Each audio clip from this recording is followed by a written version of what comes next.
What do you think is the most optimal way to learn AI and data science in 2025? I am a bit of an old world guy in this respect. I think the fundamentals are very important. I've been part of hiring more than 15,000 people in the world of data science over the last 45 years. One thing is for sure that you should be in the world of data science if you really love math. Go to analyticsvidya.com. For an entry-level data scientist, there's a ton of resources. It has 5 million people who are using it every day. And what's the best way to show proof of work and proof of your skills as a data scientist? If you have a portfolio of work, I would say go ahead and publish something, release some product. It could be a little widget, it could be a little app, but it shows that you can go end to end and make something helpful in the world. You're based in Mumbai and not Bangalore. How did that happen? An So- AI company based not out of Bangalore. That's unusual. Mumbai has got fantastic talent. In some places, beats Bangalore talent, especially for deep AI research. The thing about Mumbai is the professionalism of the workforce. I mean, something that you can't get anywhere else in India. If you're a student, let's say high school or undergrad or grad school, world will change a lot in the next 20, 30 years. You have to build a way to be relevant for 50 years. Today, I am joined with Shrikant. Shrikant runs this epic company who's into data analysis called Fractal. Shrikant, thanks a lot for joining me here. This podcast is for everyone who's curious about AI, data science, and wants to learn how to start a career, build a business, or just explore this field in general. Shrikant, how are you doing there, and how would you define Fractal to people who are watching this video? Fractal is an AI firm that powers decisions inside companies. Think about the kinds of decisions we make every day. This morning you woke up, you decided what to wear, which direction to take to get to your office. You decided a whole host of different things over the course of the day, which is about 200 to 250 conscious decisions. Similarly, companies are making decisions all the time. They're raising the prices of a product, or they're deciding where to distribute the product, they're deciding how much to spend on advertising or marketing, or what products to make in the first place, how to communicate with their customers. These are all decisions that they're making every minute of the day. Now, typically, if you go historically 100 years ago, people were making this based on gut feelings and intuition and experience. But over the last 50 years, data has entered the picture. You use data because you're recording, storing everything that's happening in your business. Every click of a customer, every transaction is recorded, every decision is recorded. So over the years, you figured out that, okay, these decisions work better, these things work better. And therefore, how can I predict, can I shape consumer behavior, can I make better decisions using data, using algorithms on those data?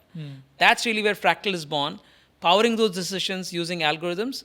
Initially, there were statistical techniques like logistic regression, decision trees, random forests, and so on. Over time, they've become more and more machine learning techniques and more AI-driven techniques, like using large language models or using, let's say convolutional neural networks and things like that, deep learning and so on.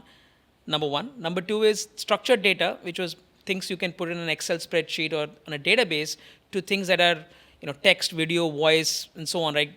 Really unstructured data. So data size have exploded, techniques have exploded, but the topic remains, how do we power decisions inside companies? And that's really what Fractal does. We work with some of the largest companies on the planet in powering their decisions. And that's been my journey of building Fractal over the last 25 years. One of the best performing videos on my channel is how to build a business with AI.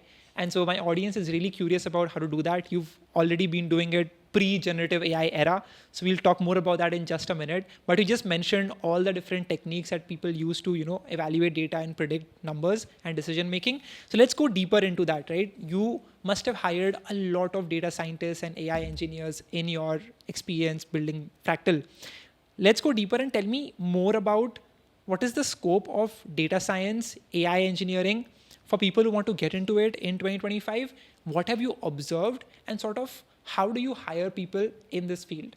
Yeah, I've been very fortunate because I've been part of hiring more than 15,000 people in the world of data science over the last 45 years. So I really have had a ringside view of how the data science industry has evolved over these 25 years. One thing is for sure, that you should be in the world of data science if you really love math. If you don't love math, you think you can write code, I would say, yeah, think again. Because at the heart of all data science and all AI is this need to predict what's going to happen next, which means that you have to discuss and understand probabilities. What is the probability? What is the chance that something will happen? So probability is at the heart of everything that Fractal does and everything that AI does. So that's one thing you need to learn. Mathematics, your interest in math. Again, things like linear algebra and other kinds of math also become very useful in building mathematical models.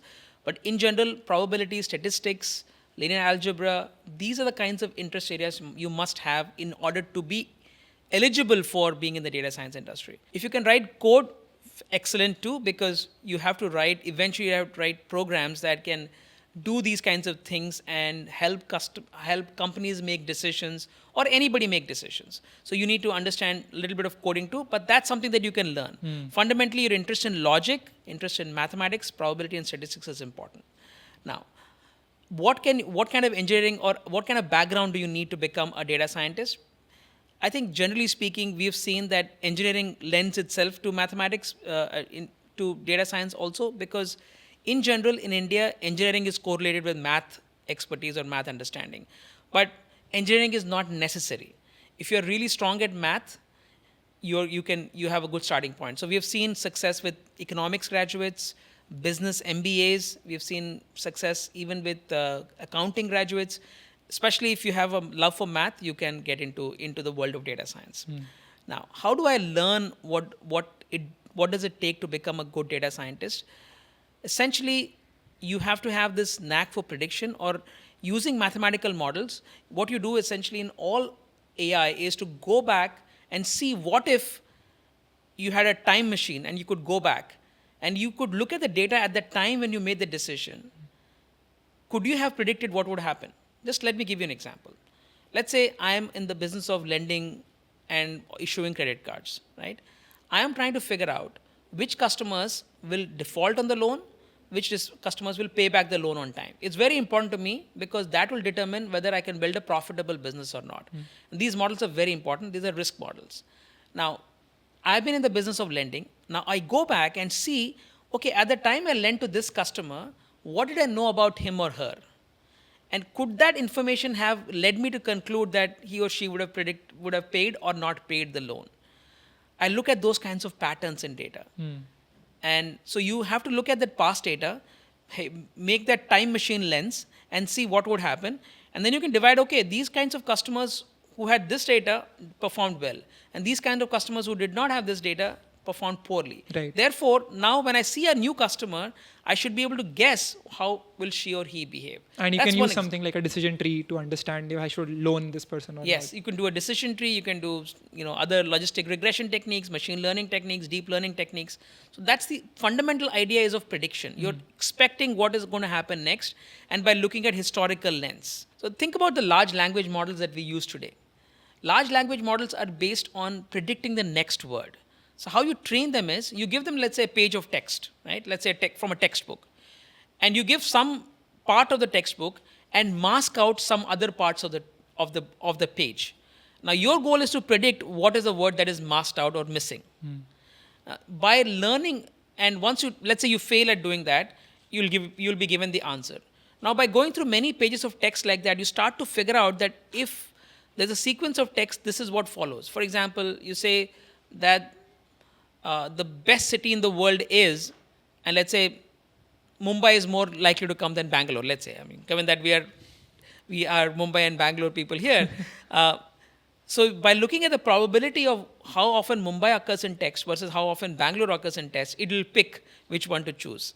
So this is how it learns over time. By going through the entire text of the internet, it figures out the knowledge of the world. It sort of gets the knowledge of the world. And therefore, when you ask a question like, tell me how to make a pasta dish, it can figure out, because it's seen all these examples, when somebody's asked for pasta, these are the steps that are the right answer. That's really how it does. So it's underlying all of AI is this prediction about what are you asking for, what is the next best word, what's the next best action.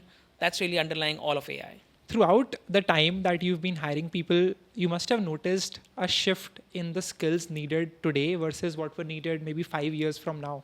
Can you highlight those skills and also talk about if someone wants to start learning AI and machine learning today, what should their absolute focus be? I think you've talked about prediction, but what else is needed for them to be highly sought after in the job market today? Yeah. So very first thing is that there are some timeless skills. Mathematics, underlying mathematics is a timeless skill. But then many times you are actually solving business problems. So there are different kinds of careers in the world of data science and AI. One kind of career track is thinking of a business problem and solving it. For example, you might be building a healthcare app, which is, let's say, diagnosing a chest X-ray and saying whether you have COVID or whether you have tuberculosis or whether you have pneumonia. It's diagnosing that. Now, in this case, you have to learn not only how to look at an X-ray and see what does consolidation on an X-ray look like, but also train a model to learn that. So in these situations, learning a domain is helpful because you have to put yourself in the doctor's shoes and see what they're looking for. So understanding a domain is helpful. So you can be a data scientist in a certain domain, like financial services or healthcare or consumer internet. So learning that domain is sometimes very helpful because that will help you figure out how to look for those patterns in data. Let's say you are a consumer goods specialist. Now you have an understanding as to how people behave in a recessionary environment. Like we did this analysis many years ago and we figured out that in a recessionary environment, people tend to reduce the consumption of luxury goods. Like, let's say I like very expensive watches. Right? In a recessionary environment, I will buy less expensive watches, number one. Number two is I reduce the frequency of consumption. For example, instead of drinking Starbucks every day, I might say, let me do it every week because I don't really want to spend that much money given it's a recessionary environment. And three is that I become promotionally sensitive. Like I'm now looking for all those buy one, get one free offers, etc., which I was probably not as sensitive to previously. Now, I understand this because as somebody who understands consumer behavior, who studied consumer behavior, I'm able to go look for those patterns. So sometimes a data scientist becomes better if they know how business operates, how consumers behave, and therefore they're able to go and test those hypotheses or their guesses in the actual data. So that's a very good skill to have. Very good scientists are also people who understand a domain and can understand how consumers behave. That's two. Number three is that in any data science use case, you have to communicate the results. You have to make people make decisions differently, right? Like I said, Fractal is about powering decisions. Most of the decisions still are in the human realm.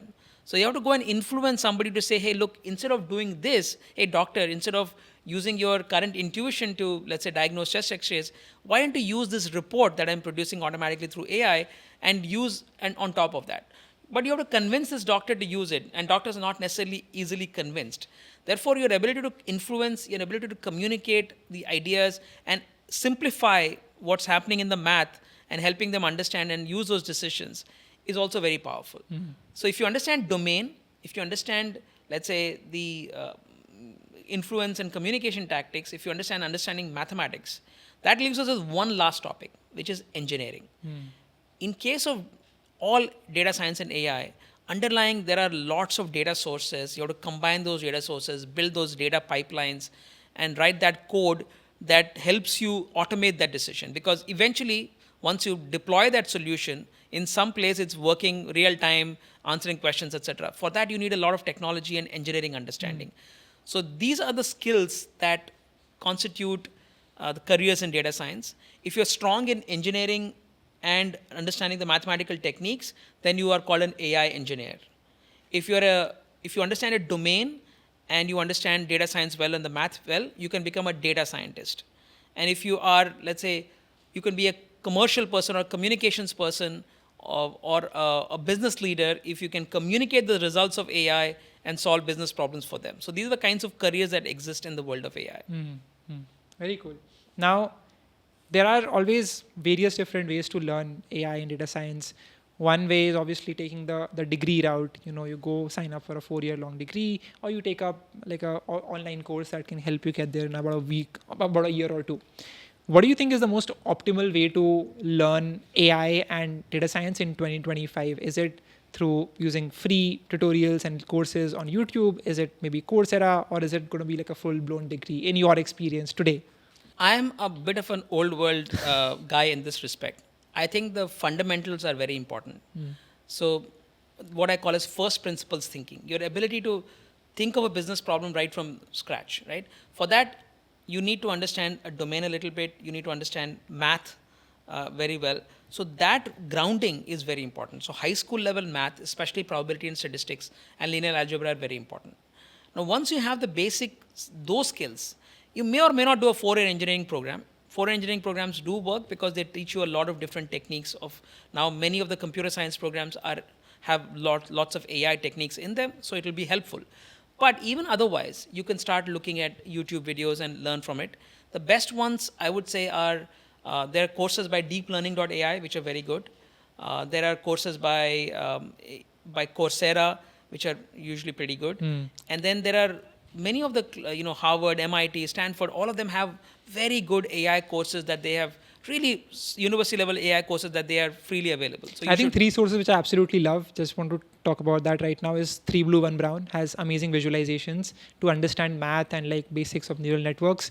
Second, I think you must have seen this amazing, scientist Andre Karpathy. So he has these amazing explainer videos. Yeah. And I think last one is 2-minute papers to just understand what's happening at the cutting edge. Carlo Johan of Yes. Yeah. So these 3 are like my favorites on YouTube. They're very good. They're very good.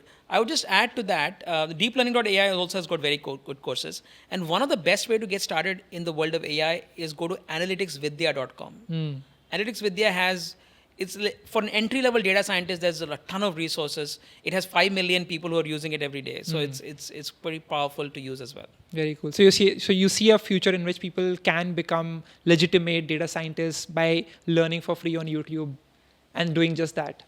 I think so. It's absolutely possible. And what's the best way to show proof of work and proof of your skills as a data scientist, according to you? I think you should start building your own stuff on GitHub and fork it out and sort of publish it and so on, so that others can see the work that you're doing. See, one is to be able to answer questions in interviews, which is good, and that's always a good skill to make it to any job. But if you have a portfolio of work, I would say go ahead and publish something, release some product. It could be a little widget, it could be a little app, but it shows that you can go end to end and do something and make something helpful in the world. What if it might even take off, right? Second thing I would do is to implement papers. So like 2-minute papers you mentioned. 2-minute papers takes a technical paper, really complex technical paper, and makes it easy to understand for a lay audience as well, right? Now take any of the 2-minute papers videos and go to the source paper and see if you can replicate the paper's results. It's a very powerful way of doing it, because what you're doing is you're first of all understanding the paper. Sometimes they give you access to the data set. You take the data set and see if you can get the same results if you follow the train of logic. It really pushes you to do something really good. And if you do a few times, you can become a very good data scientist in the process. Very cool. You just touched upon the interviewing part. What does a data science interview look like? And what type of questions can people expect? And sort of how should they prepare for it? What should be their mindset like when they're going for an interview? There are interviews that are knowledge based. I don't like those, right? Many times you'll see that interviews somebody will say, oh, what have you used this library here, and how can you do this problem, or what is the mathematical technique used for this, or something like that, which are all about knowledge. Now the thing with knowledge based interviews are that I read something yesterday in a paper, so I'm asking that question, but you didn't read that paper. So it's sort of unfair. It's not a good way to judge somebody's expertise or ability to learn. What I normally try to do is to go at fundamentals, right? Are they really good at math? Are they really good at probability? Do they really have interest in math and probability? That is something that I look for. Then I look to ask them some business questions and see if they can logically solve it through first principles. So that's my preferred way of establishing who will be very good at data science. They may not be good today, but given the right exposure, they can become really good because they have the fundamental skills to become a great data scientist. Many data science interviews don't work like that, because they'll ask you to write code, or they'll ask you to solve a certain problem. It's also a kind of interview that you will have to get good at. So if you, the good news is that if you go and do these courses on Coursera or other places, if you take, I forgot to mention, Kaggle is a great source. Kaggle has fantastic problem sets along with data sets, right? It specifies the problem, it gives you the data. It's the best place for people to go and learn data science. If you do a few of those, you can crack any interview after that. So that was the working as a data scientist part in a company. Now, the other part of it is obviously people who are interested in setting up their own AI company. I've talked about how to start an agency of my own. I've shared my journey, but I want to hear from you. If someone wants to start a AI company today in 2025, helping businesses set up either AI agents or just workflows or consult them with AI, how should they get started? Which industry should they pick? How should they create their offer? How should they pitch? What would you advise them? Yeah. Fundamentally, there are two kinds of AI companies: the horizontal AI companies and the vertical AI companies.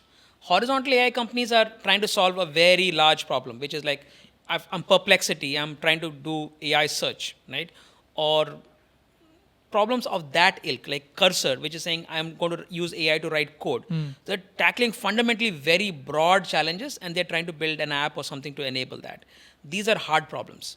And there are even more horizontal companies, harder problems, which will be about, let's say, building large language models or doing research to build the next, what is next after OpenAI. So these are horizontal companies. These are hard to win.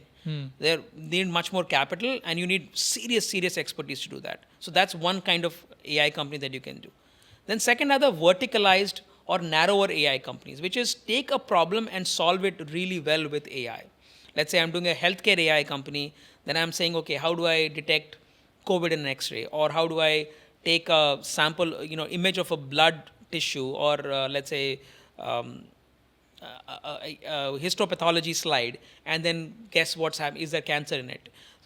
Here I need to understand a vertical, and I have to go deep into a vertical by still using AI. So you start with the problem, you work backwards from the problem, and build enough AI to solve that problem end to end. Those are verticalized AI companies. So in general, horizontal companies are harder to build and harder to succeed, but the size of the prize is very high. So if you're very ambitious, you can raise a lot of money, build horizontal companies. But most of us will build verticalized companies that will be successful in that. Did you know this when you started Fractal? No, definitely. There were no AI companies when we started Fractal. So that was not possible. What year was that? That was 2000. So Okay. There were, you Right in the could call middle of the yourself- .com bubble.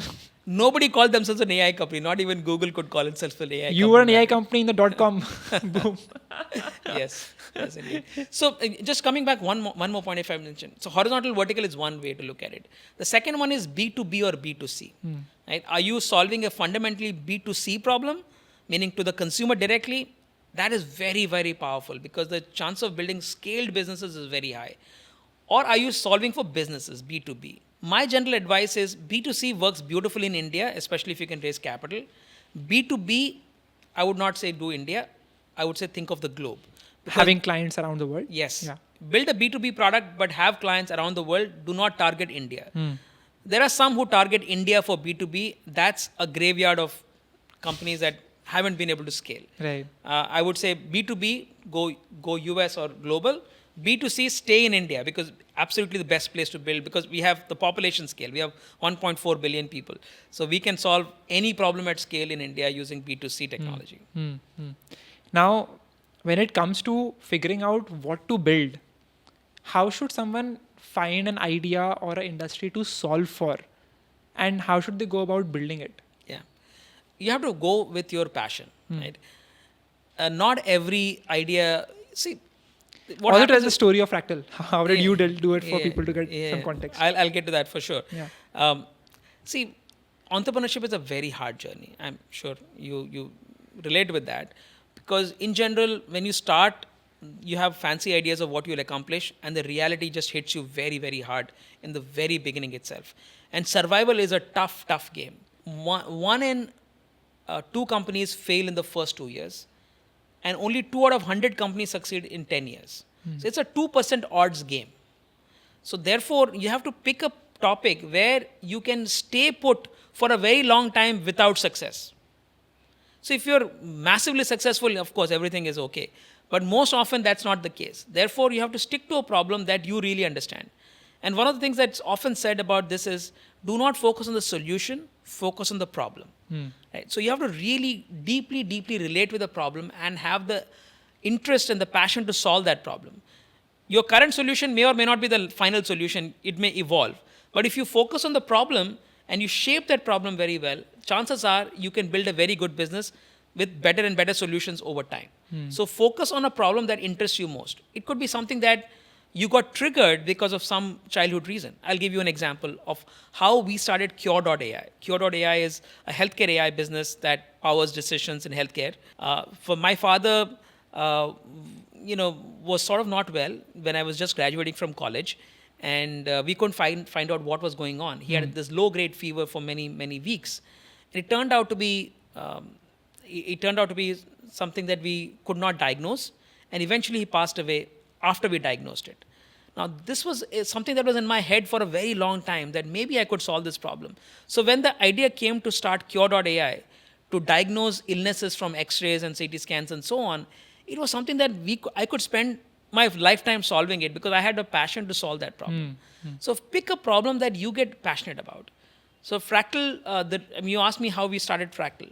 When we started Fractal, the idea was powering decisions, because over time, as I was growing up, I had this passion for mathematics, which was very interesting. And second was a passion for understanding human behavior.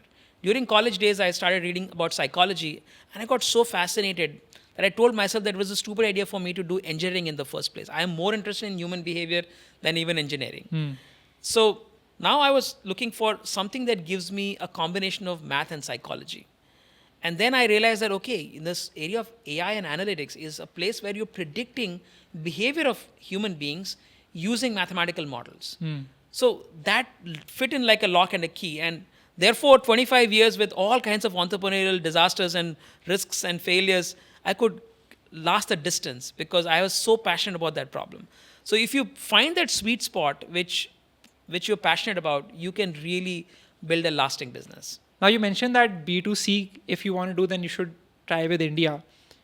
Now India is a huge graveyard of companies who've like raised lots of funding, spend it on ads. Most people don't end up purchasing more. The lifetime value is lower, churn rate is high, and the stickiness is not that great for most companies who create like consumer products.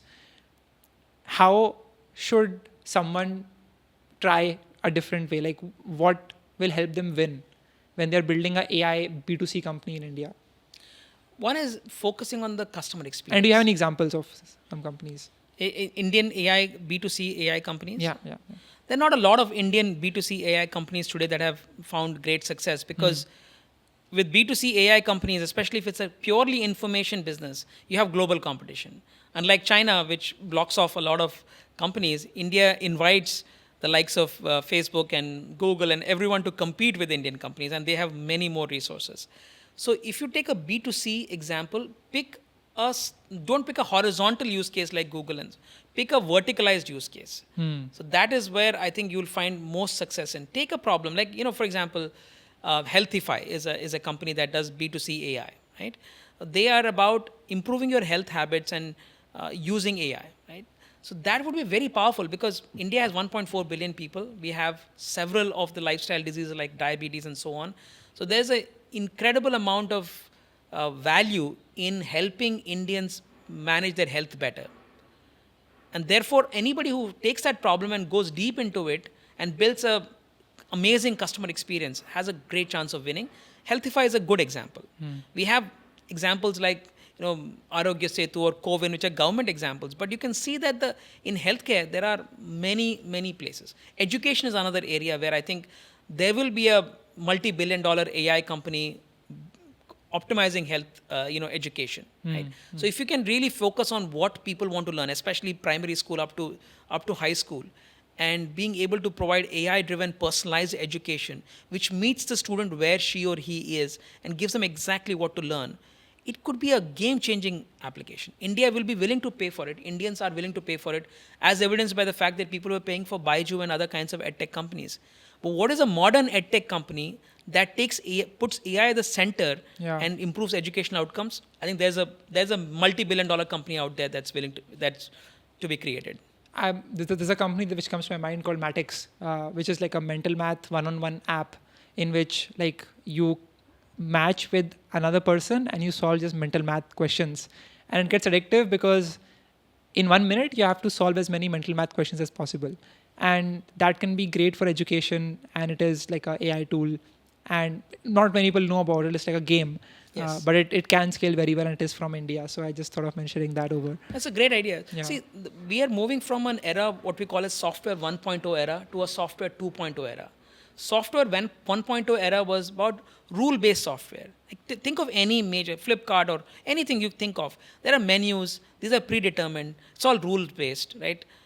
The entire software is built with the mindset that I need to know. I need to specify the exact customer experience.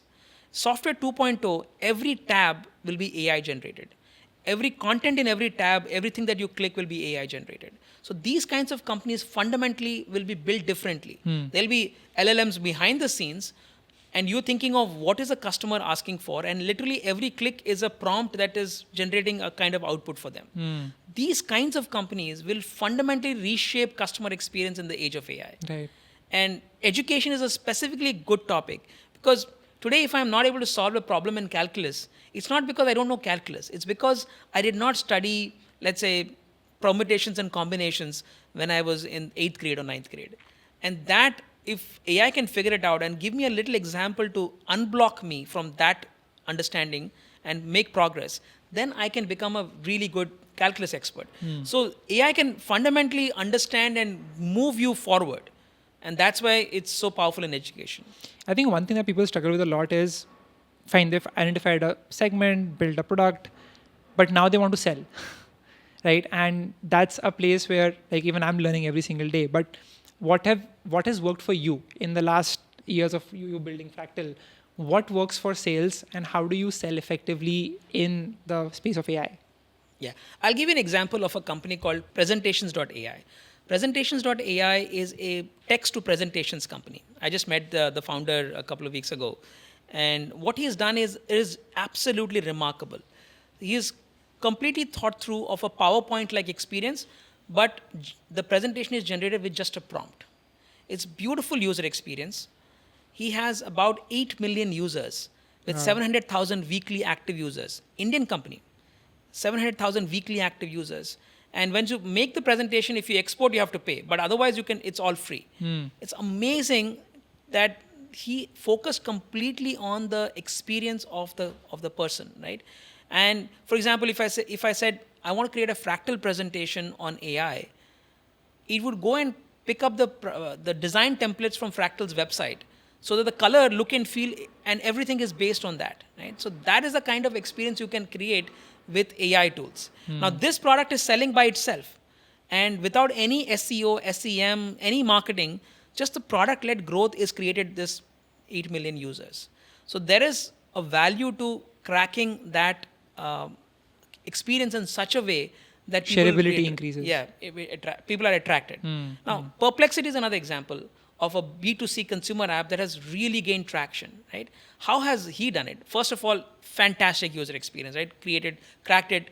People thought it's just a wrapper on ChatGPT, it won't work. But over time, people have figured out that Perplexity works very, very well. But the second thing that Arvind has done very well is growth hacking. He literally in the center of every conversation on AI. He's met everyone, he's always talking about it, and he's very quick to create some product features that respond to a certain time frame. If he will create some fact checker, he'll say, okay, I'll do WhatsApp, I'll verify facts on WhatsApp and hoax. Perplexity Labs was there. Now Yes. Comet is the Yes. web search agent that Yes. they've launched. So this growth hacking mindset around think, okay, how do I find the next user and solve their problem, and how do I evolve my product to find these users to come and work with me and use my product is something that's very powerful. That's on the B2C side. Now, B2B is a different value proposition. B2B is all about building a commercial sales force. Selling a product is as hard as building a product. It's not a 20% thing. It's not a 10% thing. It's a 50% thing. So if you think of any large company, their commercial team and their product team are half and half. Think of LinkedIn, right? 50% of the team is building the product. 50% of the team is actually selling the product and trying to generate revenue. So when you're building a product, many founders have this feeling that let me build a fantastic product and let me hire 2-3 salespeople and I'll get it. Right. It won't work. You need to have equal amount of thinking around selling as you have around building the product. And you need to have people who understand the customer and the client really well and know how this fits into their scheme of things. how do they think of value and fit into that value equation? That is the kinds of companies that have been successful. And one more thing, founders who have succeeded are techie founders who have succeeded in building a sales engine are the ones who have morphed from being a technical founder to a sales founder. At some point of time, What's the difference? meaning what happens is that this, let's say I'm a techie, right? My fundamental orientation towards AI came from building the math, my passion for math and human behavior. So I wrote the code. But at some point of time, I said, look, I'm not writing that code. I am going to sell this to the world. So I became interested in selling. I became a salesperson for Fractal, right? And that's when I could see the value of building a really solid sales team, understand how they're struggling, and build a sales team that's been very commercially successful over the years. So a great founder has to have the ability to move from a technical founder to a commercial founder at some point of time in the history, in the evolution of the business. So today, Sam Altman he may have some, technical capabilities, but he is an amazing spokesperson for ChatGPT and on OpenAI. And that's what has really driven the success of OpenAI as well. So you have to morph into the new role as well. And if you want to set up a sales workflow from cold outreach to setting up a meeting to actually closing them, what does that look like right now for Fractal and for someone who wants to build it from scratch? There's a wide spectrum. Lots of inbound leads happen. We have to be very disciplined to say no to a lot of inbound leads. And how do they reach out? How do they get to know? People will, find you in a conference. They're searching for something on the website. Their friends and family have told us a lot of it also is an existing client moves to a new organization, and she or he tells the organization that, hey, you should use Fractal. Fractal is great. So it's reputation, it's word of mouth. So that's how inbound leads happen. Then there's an outbound engine. Now, inbound, the thing is that inbound is very high conversion possibility. When people come in inbound, they already want to solve a problem. That's why they're reaching out to you. Inclined towards you. Yes, they're inclined towards you. So the conversion rate is higher. But you also get a lot of mix, right? Somebody could be a small little company, want to solve a problem. They think Fractal can do it. Now, Fractal can solve the problem, but we don't think we can build a profitable business there. So in case of inbound leads, it's very important to be able to say no.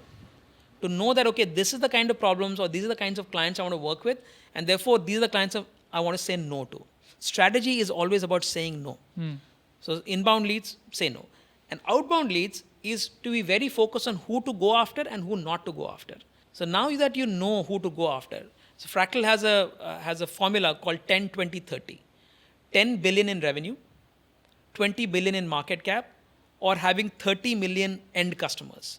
That is the definition of a target client for us. Oh. So how did you design this? It was just, brainstorming. We did it in about 10 years ago. We came up with this formula, and we are stuck to it.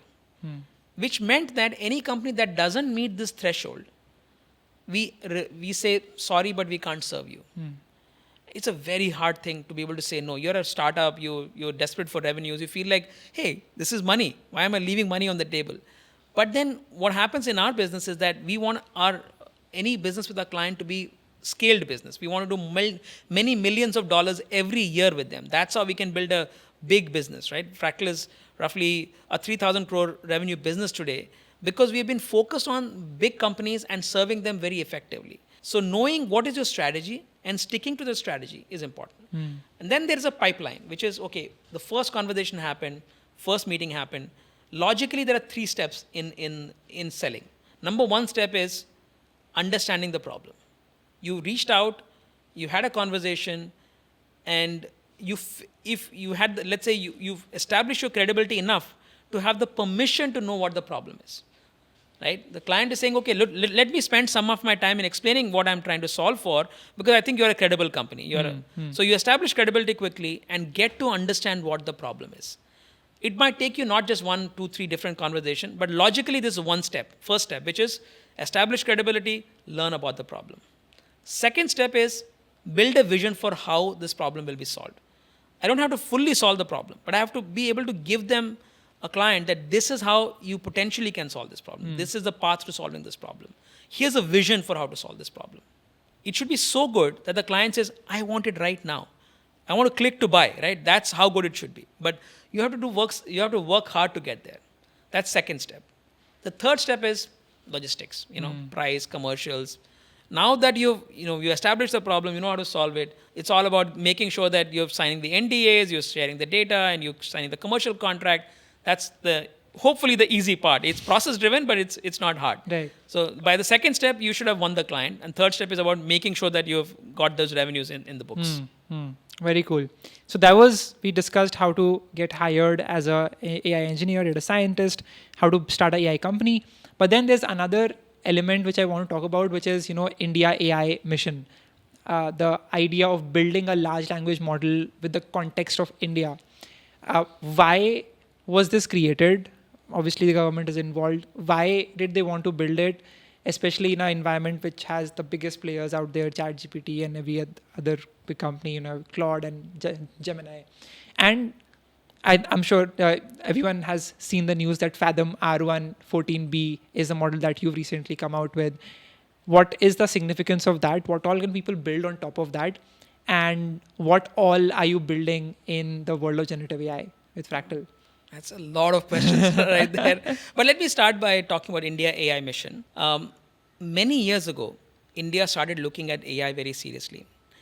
I think it was 2018 when the Ministry of Defense created a task force on AI for AI in defense. I was part of that task force. It was a select group of people. It had Joint Chiefs of Staff of Army, Navy, and Air Force. It had N. Chandra of TC. At that time, he was at TCS, chairman of TCS. Then we had Idea Forge, a drone company, Ankit and me, and a bunch of academics and others were there in that. So there were three people from industry: Chandra, Ankit, and me. And we worked with the Indian Defense Department in identifying what are the opportunities for AI. Around the same time, 2018, 2019, Niti Aayog also came up with a report that said how important AI is to India and how we should leapfrog, etc. The reason India should be interested or scared about AI is because AI is such a general purpose technology that if you make significant progress there, you can usurp the entire economic surplus of the world. Right? It can have impact on jobs, it can have impact on security, it can have impact on your economic superiority and so on. And therefore, cracking that technology and being ahead of the rest of the world was important. That was important even in 2019. But after 2023 breakthroughs in ChatGPT and others, there's this fear and this anticipation that AI will become so good that it will widespread, it will create employment issues, it can create cybersecurity issues, it can create weapons of mass destruction and precise destruction and so on. Therefore, it's even more important now to crack the world of AI and have a sovereign AI effort, just in case, let's say, US doesn't want to export their technology to us, or some other countries say, no, I'm not going to give it to you. And we don't want to be left behind. So we need to have a compelling proposition for India in the world of AI. So that was the idea. Now India, and then DeepSeek happened, which accelerated everything, because now China showed that we are as good in AI as the US. Now India is thinking, okay, I'm the third best in everything today. Like after US and China, India is number 3 in almost everything. So we said, okay, we have to crack this too. So we accelerated the India AI mission. It was a 10,300 crore mission was announced. And the idea was to build a model. Apart from other things, it was to also build Indian models. Now, one of the complaints that were there after ChatGPT came in was that it doesn't understand Indian languages, and doesn't understand Indian values, and so on. So there's also this thinking that an Indianized model will be good for India. It will be multilingual. It will capture Indian ethos and Indian values, and so on. I think it's a little bit of a distraction, that part. But the real important part is that AI progress that leads to AI superiority. And therefore, building an India-based model is important. So Indian AI mission said, let me spend 10,000 crores. Of that, I'll buy chips, GPUs, what are called GPUs, graphical processing units, like NVIDIA has. And I'll create this capacity so that startups and other, academics and others can come and build these India models for India. And the agreement was that if you build such very powerful models, you get to keep it, but India also has access to that model. So that was the idea of that. So India announced that, they've selected a couple of companies for this process. Sarvam is one of the companies that got this, I think 6,000 GPUs for a period of 6 months. Sorry, maybe a little bit more. I forget the exact number. So that's what they were given in order to build their own AI, which India could also use. So that's what's going on. Now, Fractal's thinking around this topic has been that large language models are passe, right? There are many models out there. Many of them open source. DeepSeek V3 open source, Mistral is open source, and Llama 4 is open source. So our goal is that take one of those models that already exists and take it to a whole new level. Now we've moved from a LLM technology to what is called as reasoning models. Right. They move from training time compute, which is building these very large models, to test time compute. So when you ask a question, it starts thinking and it evaluates various things. It uses LLMs, but it has a layer of thinking and logic after the LLMs. And that's where we thought a lot of action was. These are called large reasoning models. So Fractal proposed that we build a large reasoning model for India. We still haven't got that approval from the government, but we decided to build it anyway. So we built the first large reasoning model. It's a relatively small model of only 14 billion parameters. And we made it open source. It's got a lot of attention because it beat O1 and O3 mini in various tests and so on. It gets 100 out of 100, full marks on IIT JEE 2025 test. That's insane. Very, very interesting. So we did a great job there and we continue to build it. So hopefully with the government of India, we can build a much larger 70 billion or 140 billion parameter model using for reasoning for India. And I think that will help India leapfrog and match and exceed the rest of the world in terms of AI superiority. And how does someone use Fathom R1 if they want to get access to it? So Fathom is open source, so you can download it and use it in your own setup. But if you want to test it out and take it for a spin, you can go to Hugging Face. In Hugging Face, you can search for Fathom or Fractal AI research. You'll get the model. There you can ask a question like a chat interface and you can get it. We haven't hosted it on our own. We put on Hugging Face, but we can host it as well. Yeah. But today, if you have to access it, you have to go to Hugging Face and search for Fractal AI research, and then you can take it for a spin. You can give every JE question and see how it does it as well. Wow. But how do you compete with something like a O1 and do it on par or even better than that? How does that work? It's a great question. It's not easy. What's happening is that OpenAI is building lots of large language model technology, and their research must be pretty good too. We don't know where the state of the art is because there's lots of secrets in this industry now. People are not releasing everything that they have. Specifically Google, while they have put Gemini out there, they're doing a lot of fantastic research. Their research may be even ahead. So we don't know what the state of the art is. What they have released is what we are beating today. And how do we beat that is having a very capable set of scientists. We have a phenomenal AI research team, all based in Mumbai, by the way, should tell you. They're based in Mumbai, and they're doing some amazing work in this space, in the reasoning space. So much that when we had the ICLR conference, the best AI conference after NeurIPS, this happened in Singapore, Fractal's AI research team led the reasoning track and did the reasoning socials and so on. So we are really credible researchers in the reasoning space. So we have a good talent. We've given them a free mandate. And they've built something really extraordinary. I see, you give talent and put them in the right culture and the right governance model, you see magic can come out. Very cool. Now you mentioned that you're based in Mumbai and not Bangalore. How did that happen? An AI company based not out of Bangalore. That's unusual. I think first I should clarify that the biggest Fractal team today is in Bangalore. So we have more than 2,000 people sitting in Bangalore and doing some amazing AI engineering work. So I have great respect for Bangalore and all the techie talent in Bangalore. It's absolutely top class. Having said that, Mumbai has got fantastic talent. In some places beats Bangalore talent, especially for deep AI research. So we've got some incredible talent. Maybe we've been fortunate because we've been building the Mumbai talent base for 20 plus years, going to IIT Bombay and recruiting for the last 22 years.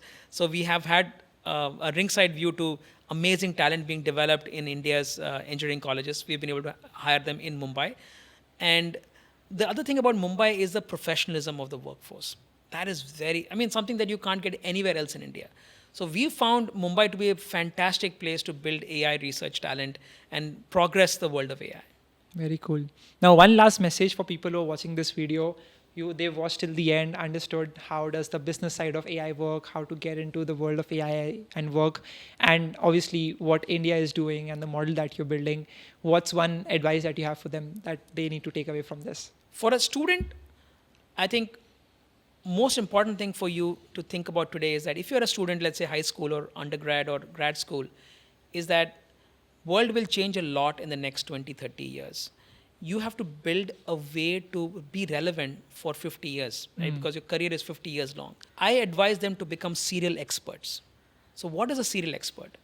A serial expert is someone who can learn a new topic very quickly and become an expert in 6 months and not 10 years. So because topics will keep changing.